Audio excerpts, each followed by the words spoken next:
கர்த்தருடைய பரிசுத்த நாமம் மகிமைப்படுவதாக. ஆண்டவரும் இரட்சகரும் மீட்பரும் ஆகிய இயேசு கிறிஸ்துவின் விலையேறப்பெற்ற நாமத்தில் உங்களை நான் வாழ்த்துகிறேன். சங்கீதம் 119 105வது வசனம் இவ்விதமாய் சொல்லுகிறது, உம்முடைய வசனம் என் கால்களுக்கு தீபமும் என் பாதைக்கு வெளிச்சமாய் இருக்கிறது என்று. டிஎல் மூடி என்ற கர்த்தருடைய ஊழியக்காரர் சொல்லுகிறார், ஒரு மனிதன் பரிசுத்த வேதாகமத்தை வாசிக்கிறவனாய் இருந்தால் அவனுடைய இருதயத்தில் பாவம் குடிகொண்டிராது. ஒரு மனிதன் பாவத்துக்கு உட்பட்டவனாய் இருந்தால் அவனுக்கு பரிசுத்த வேதாகமத்தின் மேல் நாட்டம் இராது என்று. அருமையானவர்களே, ஒளியும் இருளும் ஒன்று சேர இருக்க முடியாது. ஒளி இருக்கிற இடத்துல இருள் இருக்காது, இருள் இருக்கிற இடத்திலே ஒளி இருக்காது. அதுபோலதான் சிலர் பாவத்துக்குள் அகப்பட்டிருப்பார்களானால் அவர்களுக்கு பரிசுத்த வேதாகமத்தின் மேலும் தேவனோடு கூட பேசுகிற காரியங்களிலும் ஜபத்திலும் அவர்களுக்கு நாட்டமே இருக்காது. ஒரு மனிதன் பரிசுத்த வேதாகமத்தில் நாட்டமாக இருப்பானானால் இந்த உலகத்தின் ஆசை இச்சைகள் மேல் அவனுக்கு விருப்பம் இருக்காது. உலகத்தின் அற்பமான இன்பங்கள் மேல் அவன் தன்னுடைய மனதை செலுத்த மாட்டான். இந்த நாளிலும் வேத வசனத்தை நாம் நம்முடைய இருதயங்களை பதித்துக் கொள்வோம்.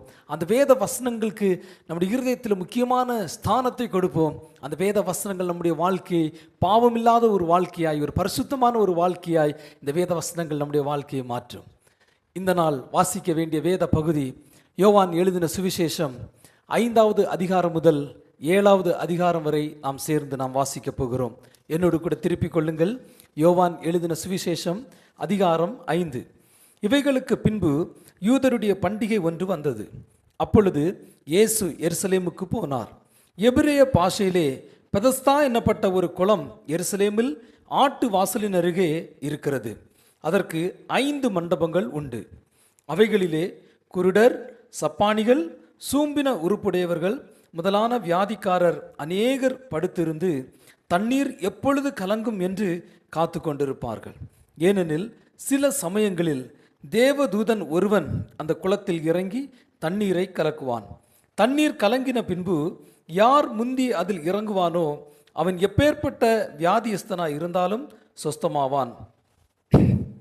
38 வருஷம் வியாதி கொண்டிருந்த ஒரு மனுஷன் அங்கே இருந்தான். படுத்திருந்த அவனை இயேசு கண்டு, அவன் வெகு காலமாய் வியாதியஸ்தன் என்று அறிந்து அவனை நோக்கி, சொஸ்தமாக வேண்டும் என்று விரும்புகிறாயா என்று கேட்டார். அதற்கு வியாதியஸ்தன், ஆண்டவரே, தண்ணீர் கலக்கப்படும் போது என்னை குளத்தில் கொண்டு போய் விடுகிறதற்கு ஒருவரும் இல்லை. நான் போகிறதற்குள்ளே வேறு ஒருவன் எனக்கு முந்தி இறங்கி விடுகிறான் என்றான். இயேசு அவனை நோக்கி, எழுந்திரு, உன் படுக்கையை எடுத்துக்கொண்டு நட என்றார். உடனே அந்த மனுஷன் சொஸ்தமாகி தன் படுக்கையை எடுத்துக்கொண்டு நடந்து போனான். அந்த நாள் ஓய்வு நாளாய் இருந்தது. ஆதலால் யூதர்கள் குணமாக்கப்பட்டவனை நோக்கி, இது ஓய்வு நாளாய் இருக்கிறதே, படுக்கையை எடுத்துக்கொண்டு போகிறது உனக்கு நியாயமல்ல என்றார்கள். அவன் அவர்களுக்கு பிரதியுத்தரமாக, என்னை சொஸ்தமாக்கினவர் உன் படுக்கையை எடுத்துக்கொண்டு நடவென்று எனக்கு சொன்னார் என்றான். அதற்கு அவர்கள், உன் படுக்கையை எடுத்துக்கொண்டு நடவென்று உன்னுடனே சொன்ன மனுஷன் யார் என்று அவனிடத்தில் கேட்டார்கள். சொஸ்தமாக்கப்பட்டவன் அவர் இன்னார் என்று அறியவில்லை. அவ்விடத்தில் ஜனங்கள் கூட்டமாய் இருந்தபடியினால் இயேசு விலகி இருந்தார். அதற்கு பின்பு இயேசு அவனை தேவாலயத்தில் கண்டு, இதோ நீ சொஸ்தமானாய், அதிக கேடானது ஒன்றும் உனக்கு வராதபடி இனி பாவம் செய்யாதே என்றார். அந்த மனுஷன் போய் தன்னை சொஸ்தமாக்கினவர் இயேசு என்று யூதர்களுக்கு அறிவித்தான். இயேசு இவைகளை ஓய்வு நாளில் செய்தபடியால் யூதர்கள் அவரை துன்பப்படுத்தி அவரை கொலை செய்ய வகை தேடினார்கள். இயேசு அவர்களை நோக்கி, என் பிதா இதுவரைக்கும் கிரியை செய்து வருகிறார், நானும் கிரியை செய்து வருகிறேன் என்றார். அவர் ஓய்வு நாள் கட்டளையை மீறினதும் அல்லாமல் தேவனை தம்முடைய சொந்த பிதா என்றும் சொல்லி தம்மை தேவனுக்கு சமமாக்கினபடியினாலே யூதர்கள் அவரை கொலை செய்யும்படி அதிகமாய் வகை தேடினார்கள். அப்பொழுது இயேசு அவர்களை நோக்கி, மெய்யாகவே மெய்யாகவே நான் உங்களுக்கு சொல்லுகிறேன், பிதாவானவர் செய்ய குமாரன் காண்கிறது எதுவோ அதே அன்றி வேறு ஒன்றையும் தாமாய் செய்ய மாட்டார். அவர் எவைகளை செய்கிறாரோ அவைகளை குமாரனும் அந்தபடியே செய்கிறார். பிதாவானவர் குமாரனிடத்தில் அன்பாயிருந்து தாம் செய்கிறவைகளை எல்லாம் அவருக்கு காண்பிக்கிறார். நீங்கள் ஆச்சரியப்படத்தக்கதாக இவைகளை பார்க்கிலும் பெரிதான கிரியைகளையும் அவருக்கு காண்பிப்பார். பிதாவானவர் மரித்தோரை எழுப்பி உயிர்ப்பிக்கிறது போல குமாரனும் தமக்கு சித்தமானவர்களை உயிர்ப்பிக்கிறார். அன்றியும் பிதாவை கனம் பண்ணுகிறது போல எல்லாரும் குமாரனையும் கனம் பண்ணும்படிக்கு பிதாவானவர் தாமே ஒருவருக்கும் நியாய தீர்ப்பு செய்யாமல் நியாய தீர்ப்பு செய்யும் அதிகாரம் முழுவதையும் குமாரனுக்கு கொடுத்திருக்கிறார். குமாரனை கனம் பண்ணாதவன் அவரை அனுப்பின பிதாவையும் கனம் பண்ணாதவனாய் இருக்கிறான். என் வசனத்தை கேட்டு என்னை அனுப்பினவரை விசுவாசிக்கிறவனுக்கு நித்திய ஜீவன் உண்டு.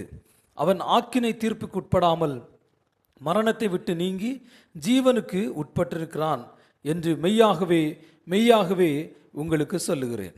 மரித்தோர் தேவகுமாரனுடைய சத்தத்தை கேட்கும் காலம் வரும், அது இப்பொழுதே வந்திருக்கிறது. அதை கேட்கிறவர்கள் பிழைப்பார்கள் என்று மெய்யாகவே மெய்யாகவே உங்களுக்கு சொல்லுகிறேன். ஏனெனில் பிதாவானவர் தம்மில் தாமே ஜீவனுடையவராய் இருக்கிறது போல குமாரனும் தம்மில் தாமே ஜீவனுடையவராய் இருக்கும்படி அருள் செய்கிறார். அவர் மனுஷகுமாரனாய் இருக்கிறபடியால் நியாய தீர்ப்பு செய்யும்படிக்கு அதிகாரத்தையும் அவருக்கு கொடுத்திருக்கிறார். இதை குறித்து நீங்கள் ஆச்சரியப்பட வேண்டாம். ஏனென்றால் பிரேத குழிகளில் உள்ள அனைவரும் அவருடைய சத்தத்தை கேட்கும் காலம் வரும். அப்பொழுது நன்மை செய்தவர்கள் ஜீவனை அடையும்படி எழுந்திருக்கிறவர்களாகவும் தீமை செய்தவர்கள் ஆக்கினை தீர்ப்பு அடையும்படி எழுந்திருக்கிறவர்களாகவும் புறப்படுவார்கள். நான் என் சுயமாய் ஒன்றும் செய்கிறதில்லை, நான் கேட்கிறபடியே நியாயம் தீர்க்கிறேன். எனக்கு சித்தமானதை நான் தேடாமல் என்னை அனுப்பின பிதாவுக்கு சித்தமானதையே நான் தேடுகிறபடியால் என் தீர்ப்பு நீதியாய் இருக்கிறது. என்னை குறித்து நானே சாட்சி கொடுத்தால் என் சாட்சி மெய்யாயிராது. என்னை குறித்து சாட்சி கொடுக்கிறவர் வேறொருவர் இருக்கிறார். அவர் என்னை குறித்து கொடுக்கிற சாட்சி மெய்யான சாட்சி என்று அறிந்திருக்கிறேன். நீங்கள் யோவானிடத்தில் ஆள் அனுப்பி விசாரித்தீர்கள், அவன் சத்தியத்திற்கு சாட்சி கொடுத்தான். நான் ஏற்றுக்கொள்ளுகிற சாட்சி மனுஷருடைய சாட்சி அல்ல. நீங்கள் ரட்சிக்கப்படுகிறதற்காகவே இவைகளை சொல்லுகிறேன். அவன் எரிந்து பிரகாசிக்கிற விளக்காய் இருந்தான். நீங்களும் சில காலம் அவன் வெளிச்சத்திலே கலிகூற மனதாய் இருந்தீர்கள். யோவானுடைய சாட்சியை பார்க்கலும் மேன்மையான சாட்சி எனக்கு உண்டு. அது என்னவெனில், நான் நிறைவேற்றும் படிக்கு பிதாவானவர் எனக்கு கற்பித்ததும் நான் செய்து வருகிறதுமான கிரியைகளே பிதா என்னை அனுப்பினார் என்று என்னை குறித்து சாட்சி கொடுக்கிறது. என்னை அனுப்பின பிதா தாமே என்னை குறித்து சாட்சி கொடுத்திருக்கிறார். நீங்கள் ஒரு காலும் அவர் சத்தத்தை கேட்டதுமில்லை, அவர் ரூபத்தை கண்டதுமில்லை. அவர் அனுப்பினவரை நீங்கள் விசுவாசியாதபடியால் அவருடைய வசனம் உங்களில் தரித்திருக்கிறதும் இல்லை. வேத வாக்கியங்களை ஆராய்ந்து பாருங்கள், அவைகளால் உங்களுக்கு நித்திய ஜீவன் உண்டென்று எண்ணுகிறீர்களே. என்னை குறித்து சாட்சி கொடுக்கிறவைகளும் அவைகளே. அப்படி இருந்தும் உங்களுக்கு ஜீவன் உண்டாகும்படி என்னிடத்தில் வர உங்களுக்கு மனதில்லை. நான் மனுஷரால் மகிமையை ஏற்றுக்கொள்கிறதில்லை. உங்களில் தேவ அன்பு இல்லை என்று உங்களை அறிந்திருக்கிறேன். நான் என் பிதாவின் நாமத்தினாலே வந்திருந்தும் நீங்கள் என்னை ஏற்றுக்கொள்ளவில்லை. வேறொருவன் தன் சுய நாமத்தினாலே வந்தால் அவனை ஏற்றுக்கொள்வீர்கள். தேவனாலே மாத்திரம் வருகிற மகிமையை தேடாமல் ஒருவரால் ஒருவர் மகிமையை ஏற்றுக்கொள்ளுகிற நீங்கள் எப்படி விசுவாசிப்பீர்கள்? பிதாவினிடத்தில் நான் உங்கள் மேல் குற்றம் சாட்டுவேன் என்று நினையாதிருங்கள். நீங்கள் நம்புகிற மேசியா மோசேயே உங்கள் மேல் குற்றம் சாட்டுவான். நீங்கள் மோசேயை விசுவாசித்தீர்களானால் என்னையும் விசுவாசிப்பீர்கள். அவன் என்னை குறித்து எழுதியிருக்கிறானே, அவன் எழுதின வாக்கியங்களை நீங்கள் விசுவாசியாமல் இருந்தால் நான் சொல்லுகிற வசனங்களை எப்படி விசுவாசிப்பீர்கள் என்றார். அதிகாரம் 6. இவைகளுக்கு பின்பு இயேசு திபேரிய கடல் என்னப்பட்ட கலிலேயா கடலின் அக்கறைக்கு போனார். அவர் வியாதிக்காரரிடத்தில் செய்த அற்புதங்களை திரளான ஜனங்கள் கண்டபடியால் அவருக்கு பின் சென்றார்கள். இயேசு மலையின் மேல் ஏறி அங்கே தம்முடைய சீஷருடனே கூட உட்கார்ந்தார். அப்பொழுது யூதருடைய பண்டிகை ஆகிய பஸ்கா சமீபமாய் இருந்தது. இயேசு தம்முடைய கண்களை ஏறெடுத்து திரளான ஜனங்கள் தம்மிடத்தில் வருகிறதைக் கண்டு பிலிப்புவை நோக்கி, இவர்கள் சாப்பிடத்தக்கதாக அப்பங்களை எங்கே கொள்ளலாம் என்று கேட்டார். தாம் செய்ய போகிறதை அறிந்திருந்தும் அவனை சோதிக்கும்படி இப்படி கேட்டார். பிலிப்பு அவருக்கு பிரதியுத்தரமாக, இவர்களில் ஒவ்வொருவனும் கொஞ்சம் கொஞ்சம் எடுத்துக்கொண்டாலும் 200 பணத்து அப்பங்களும் இவர்களுக்கு போதாதே என்றான்.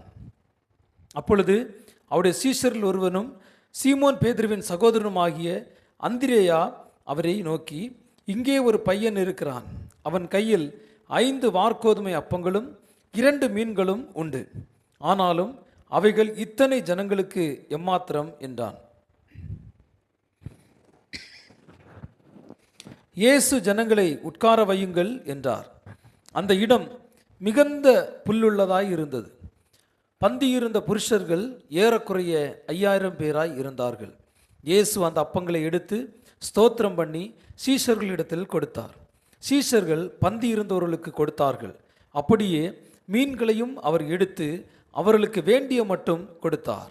அவர்கள் திருப்தியடைந்த பின்பு அவர் தம்முடைய சீஷர்களை நோக்கி, ஒன்றும் சேதமாய் போகாதபடிக்கு மீதியான துணிக்கைகளை சேர்த்து வையுங்கள் என்றார். அந்தபடியே அவர்கள் சேர்த்து வாற்கோதுமை அப்பங்கள் 5 அவர்கள் சாப்பிட்டு மீதியான துணிக்கைகளினாலே 12 கூடைகளை நிரப்பினார்கள். இயேசு செய்த அற்புதத்தை அந்த மனுஷர் கண்டு, மெய்யாகவே இவர் உலகத்தில் வருகிறவரான தீர்க்கதரிசி என்றார்கள். ஆதலால் அவர்கள் வந்து தம்மை ராஜாவாக்கும்படி பிடித்து கொண்டு போக மனதாயிருந்தார்கள் என்று இயேசு அறிந்து மறுபடியும் விலகி தனியே மலையின் மேல் ஏறினார்.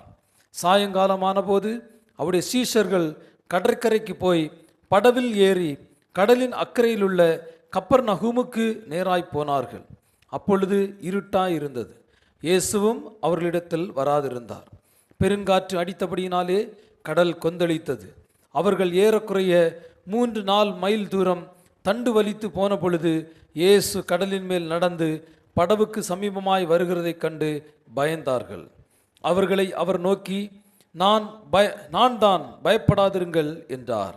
அப்பொழுது அவரை படவில் ஏற்றிக்கொள்ள மனதாய் இருந்தார்கள். உடனே படவு அவர்கள் போகிற கரையை பிடித்தது. மறுநாளில் கடலின் அக்கறையிலே நின்ற ஜனங்கள் அவருடைய சீஷர் ஏறின அந்த ஒரே படவு தவிர அங்கே வேறொரு படவும் இருந்ததில்லை என்றும், இயேசு தம்முடைய சீஷருடனே கூட படவில் ஏறாமல் அவருடைய சீஷர் மாத்திரம் போனார்கள் என்றும் அறிந்தார்கள். கர்த்தர் ஸ்தோத்திரம் செய்த பின்பு அவர்கள் அப்பம் சாப்பிட்ட இடத்துக்கு சமீபமாய் திபேரியாவில் இருந்து வேறே படவுகள் வந்தது. அப்பொழுது இயேசுவும் அவருடைய சீஷரும் அங்கே இல்லாததை கண்டு உடனே அந்த படவுகளில் ஏறி இயேசுவை தேடிக்கொண்டு கப்பர்நகூமுக்கு வந்தார்கள். கடலின் அக்கறையிலே அவர்கள் அவரை கண்டபோது, ரபி, நீர் எப்பொழுது இவ்விடம் வந்தீர் என்று கேட்டார்கள். இயேசு அவர்களுக்கு பிரதியுத்தரமாக, நீங்கள் அற்புதங்களை கண்டதினால் அல்ல, நீங்கள் அப்பம் புசித்து திருப்தியானதினாலேயே என்னை தேடுகிறீர்கள் என்று மெய்யாகவே உங்களுக்கு சொல்கிறேன். அழிந்து போகிற போஜனத்திற்காக அல்ல, நித்திய ஜீவன் வரைக்கும் நிலை நிற்கிற போஜனத்திற்காகவே கிரியை நடப்பியுங்கள். அதை மனுஷகுமாரன் உங்களுக்கு கொடுப்பார். அவரை பிதாவாகிய தேவன் முத்திரித்திருக்கிறார் என்றார். அப்பொழுது அவர்கள் அவரை நோக்கி, தேவனுக்கேற்ற கிரியைகளை நடப்பிக்கும்படி நாங்கள் என்ன செய்ய வேண்டும் என்றார்கள். இயேசு அவர்களுக்கு பிரதியுத்தரமாக, அவர் அனுப்பினவரை நீங்கள் விசுவாசிப்பதே தேவனுக்கேற்ற கிரியையாய் இருக்கிறது என்றார். அதற்கு அவர்கள், அப்படியானால் உம்மை விசுவாசிக்கும் படிக்கு நாங்கள் காணத்தக்கதாக நீர் என்ன அடையாளத்தை காண்பிக்கிறீர், என்னத்தை நடப்பிக்கிறீர்? வானத்திலிருந்து அவர்களுக்கு அப்பத்தை புசிக்க கொடுத்தார் என்று எழுதியிருக்கிறபடி நம்முடைய பிதாக்கள் வனாந்திரத்தில் மன்னாவை புசித்தார்களே என்றார்கள். இயேசு அவர்களை நோக்கி, வானத்திலிருந்து வந்த அப்பத்தை மோசே உங்களுக்கு கொடுக்கவில்லை, என் பிதாவோ வானத்திலிருந்து வந்த மெய்யான அப்பத்தை உங்களுக்கு கொடுக்கிறார் என்று மெய்யாகவே மெய்யாகவே உங்களுக்கு சொல்லுகிறேன். வானத்திலிருந்து இறங்கி உலகத்துக்கு ஜீவனை கொடுக்கிற அப்பமே தேவன் அருளிய அப்பம் என்றார். அப்பொழுது அவர்கள் அவரை நோக்கி, ஆண்டவரே, இந்த அப்பத்தை எப்பொழுது எங்களுக்கு தர வேண்டும், எப்பொழுதும் எங்களுக்கு தர வேண்டும் என்றார்கள். இயேசு அவர்களை நோக்கி, ஜீவ அப்பம் நானே, என்னிடத்தில் வருகிறவன் ஒரு காலும் பசியடையான், என்னிடத்தில் விசுவாசமாய் இருக்கிறவன் ஒரு காலும் தாகமடையான். நீங்கள் என்னை கண்டிருந்தும் விசுவாசியாமல் இருக்கிறீர்கள் என்று உங்களுக்கு சொன்னேன். பிதாவானவர் எனக்கு கொடுக்கிற யாவும் என்னிடத்தில் வரும் என்னிடத்தில் வருகிறவனை நான் புறம்பே தள்ளுவதில்லை. என் சித்தத்தின்படி அல்ல, என்னை அனுப்பினவருடைய சித்தத்தின்படி செய்யவே நான் வானத்திலிருந்து இறங்கி வந்தேன். அவர் எனக்கு தந்தவைகளில் ஒன்றையும் நான் இழந்து போகாமல் கடைசி நாளில் அவைகளை எழுப்புவதே என்னை அனுப்பின பிதாவின் சித்தமாய் இருக்கிறது. குமாரனை கண்டு அவரிடத்தில் விசுவாசமாய் இருக்கிறவன் எவனோ அவன் நித்திய ஜீவனை அடைவதும் நான் அவனை கடைசி நாளில் எழுப்புவதும் என்னை அனுப்பினருடைய சித்தமாய் இருக்கிறது என்றார். நான் வானத்திலிருந்து வந்த அப்பம் என்று அவர் சொன்னது நிமித்தம் யூதர்கள் அவரை குறித்து முறுமுறுத்து, இவன் யோசேப்பின் குமாரனாகிய இயேசு அல்லவா? இவனுடைய தகப்பனையும் தாயையும் அறிந்திருக்கிறோமே. அப்படி இருக்க நான் வானத்தில் இருந்து இறங்கி வந்தேன் என்று இவன் எப்படி சொல்லுகிறான் என்றார்கள். இயேசு அவர்களுக்கு பிரதியுத்தரமாக, உங்களுக்குள்ளே முறுமுறுக்க வேண்டாம். என்னை அனுப்பின பிதா ஒருவனை இழுத்து கொள்ளாவிட்டால் அவன் என்னிடத்தில் வரமாட்டான். கடைசி நாளில் நான் அவனை எழுப்புவேன். எல்லாரும் தேவனாலே போதிக்கப்பட்டிருப்பார்கள் என்று தீர்க்கதரிசிகளின் ஆகமத்தில் எழுதியிருக்கிறதே. ஆகையால் பிதாவினிடத்தில் கேட்டு கற்றுக்கொள்ளுகிறவன் எவனும் என்னிடத்தில் வருகிறான். தேவனிடத்தினின்று வந்தவரே தவிர வேறு ஒருவரும் பிதாவை கண்டதில்லை. இவரே பிதாவை கண்டவர். என்னிடத்தில் விசுவாசமாக இருக்கிறவனுக்கு நித்திய ஜீவன் உண்டென்று மெய்யாகவே மெய்யாகவே உங்களுக்கு சொல்லுகிறேன். ஜீவ அப்பம் நானே. உங்கள் பிதாக்கள் வனாந்திரத்திலே மன்னாவை புசித்திருந்தும் மரித்தார்கள். இதிலே புசிக்கிறவன் மறியாமல் இருக்கும்படி வானத்திலிருந்து இறங்கின அப்பம் இதுவே. நானே வானத்திலிருந்து இறங்கின ஜீவ அப்பம். இந்த அப்பத்தை புசிக்கிறவன் என்றென்றைக்கும் பிழைப்பான். நான் கொடுக்கும் அப்பம் உலகத்தின் ஜீவனுக்காக நான் கொடுக்கும் என் மாம்சமே என்றார். அப்பொழுது யூதர்கள், இவன் தன்னுடைய மாம்சத்தை எப்படி நமக்கு புசிக்க கொடுப்பான் என்று தங்களுக்குள்ளே வாக்குவாதம் பண்ணினார்கள். அதற்கு இயேசு அவர்களை நோக்கி, நீங்கள் மனுஷகுமாரனுடைய மாம்சத்தை புசியாமலும் அவருடைய இரத்தத்தை பானம் பண்ணாமலும் இருந்தால் உங்களுக்குள்ளே ஜீவன் இல்லை என்று மெய்யாகவே மெய்யாகவே உங்களுக்கு சொல்லுகிறேன். என் மாம்சத்தை புசித்து என் இரத்தத்தை பானம் பண்ணுகிறவனுக்கு நித்திய ஜீவன் உண்டு. நான் அவனை கடைசி நாளில் எழுப்புவேன்.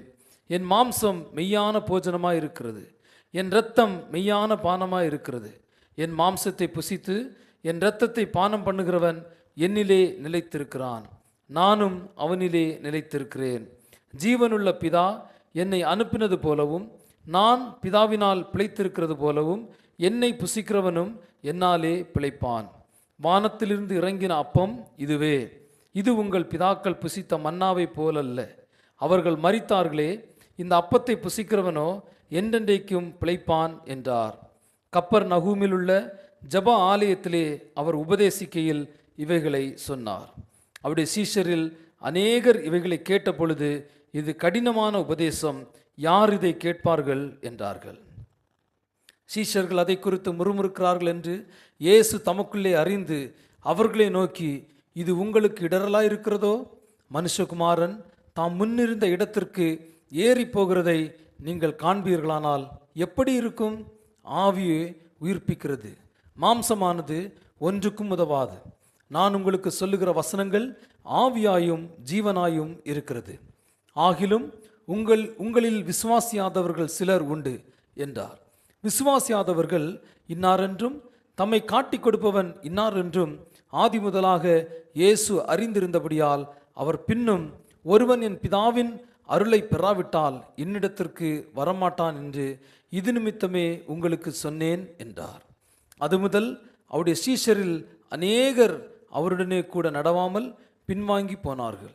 அப்பொழுது இயேசு 12 நோக்கி, நீங்களும் போய்விட மனதாயிருக்கிறீர்களோ என்றார்.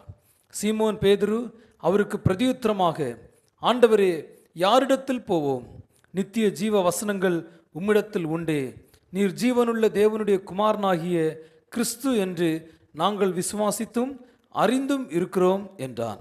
இயேசு அவர்களை நோக்கி, 12 ஆகிய உங்களை நான் தெரிந்து கொள்ளவில்லையா? உங்களுக்குள்ளும் ஒருவன் பிசாசாயிருக்கிறான் என்றார். சீமோனின் குமாரனாகிய யூதாஸ் காரியோத்து 12 ஒருவனாயிருந்தும் தம்மை காட்டிக் கொடுக்க போகிறவனாய் இருந்தபடியினால் அவனை குறித்து இப்படி சொன்னார். அதிகாரம் 7. இவைகளுக்கு பின்பு யூதர்கள் இயேசுவை கொலை செய்ய வகை தேடினபடியால் அவர் யூதேயாவிலே சஞ்சரிக்க மனதில்லாமல் கலிலேயாவிலே சஞ்சரித்து வந்தார். யூதருடைய கூடார பண்டிகை சமீபமாயிருந்தது. அப்பொழுது அவருடைய சகோதரர் அவரை நோக்கி, நீர் செய்கிற கிரியைகளை உம்முடைய சீஷர்களும் பார்க்கும்படி இவ்விடம் விட்டு யூதேயாவுக்கு போம். பிரபலமாயிருக்க விரும்புகிற எவனும் அந்தரங்கத்திலே ஒன்றையும் செய்ய மாட்டான். நீர் இப்படிப்பட்டவைகளை செய்தால் உலகத்துக்கு உம்மை வெளிப்படுத்தும் என்றார்கள். அவருடைய சகோதரரும் அவரை விசுவாசியாதபடியால் இப்படி சொன்னார்கள். இயேசு அவர்களை நோக்கி, என் வேலை இன்னும் வரவில்லை, உங்கள் வேலையோ எப்பொழுதும் ஆயத்தமாயிருக்கிறது. உலகம் உங்களை பகைக்க மாட்டாது, அதன் கிரியைகள் பொல்லாதவைகளாய் இருக்கிறது என்று நான் சாட்சி கொடுக்கிறபடியினாலே அது என்னை பகைக்கிறது. நீங்கள் இந்த பண்டிகைக்கு போங்கள், என் வேலை இன்னும் வராதபடியால் நான் இந்த பண்டிகைக்கு இப்பொழுது போகிறதில்லை என்றார். இவைகளை அவர்களுடனே சொல்லி பின்னும் கலிலேயாவிலே தங்கினார். அவருடைய சகோதரர் போன பின்பு அவர் வெளியரங்கமாய் போகாமல் அந்தரங்கமாய் பண்டிகைக்கு போனார். பண்டிகையிலே யூதர்கள் அவரை தேடி அவர் எங்கே இருக்கிறார் என்றார்கள். ஜனங்களுக்குள்ளே அவரை குறித்து முறுமுறுப்புண்டாயிற்று. சிலர் அவர் நல்லவர் என்றார்கள், வேறு சிலர் அப்படியல்ல, அவன் ஜனங்களை வஞ்சிக்கிறவன் என்று சொல்லி கொண்டார்கள். ஆனாலும் யூதருக்கு பயந்திருந்ததினாலே ஒருவனும் அவரை குறித்து தாராளமாய் பேசவில்லை. பாதிக்கு பண்டிகையான போது இயேசு தேவாலயத்துக்கு போய் உபதேசம் பண்ணினார்.